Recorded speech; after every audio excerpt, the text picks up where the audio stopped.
اسی لیے ہمارے گھروں میں اکثر یہ رواج ہوتا ہے کہ جی ہمارے تو ہر سال ایک ہی جانور آتا ہے اور ابا جان کرتے ہیں، کہیں امی جان کا ذرا زور ہوتا ہے، ان کی طرف سے ہوتا ہے، اور کبھی ایک راؤنڈ چلتا ہے کہ پہلے سال ابا جان کی طرف سے ہوا تھا، پھر امی کے، پھر بھائی کے، پھر بہن کے، دادا دادی، اس طریقے سے۔ بعض لوگ بھولے پن میں کہتے ہیں کہ پہلی قربانی تو سنا ہے کہ نبی کریم صلی اللہ علیہ وسلم کے نام کی ہونی چاہیے، اپنے اوپر واجب ہوتا ہے، اور سرکار کے نام کی قربانی نفلی کر رہے ہوتے ہیں۔ تو اچھی طرح یاد رکھیں کہ جس پر قربانی واجب ہو گئی اسے اپنی طرف سے تو جانور قربان کرنا ہی ہوگا۔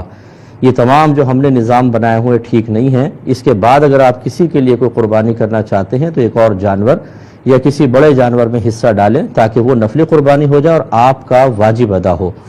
اور یہ کوئی قاعدہ قانون نہیں ہے کہ آپ ادب کو ملحوظ رکھتے ہوئے شرعی تقاضوں کو فراموش کر دیں۔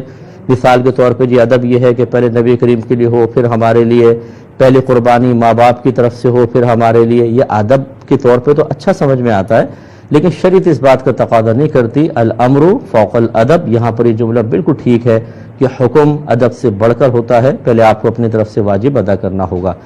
اب آپ ذرا گھر کے لوگ ذرا حساب کتاب کر کے دیکھیں تو یہ ہو سکتا ہے کہ والد پہلے قربانی ہو، زوجہ پہ علیحدہ ہے یعنی امی جو ہیں گھر کی، اور بھابھیوں کے پاس زیور ہے ان پہ علیحدہ علیحدہ قربانی بن رہی ہے، بھائیوں کے اوپر علیحدہ بن رہی ہے، اگر کوئی بیٹی جاب کرتی ہے اس کے پاس تھوڑا بہت جمع ہے اس پہ الگ قربانی بن رہی ہے۔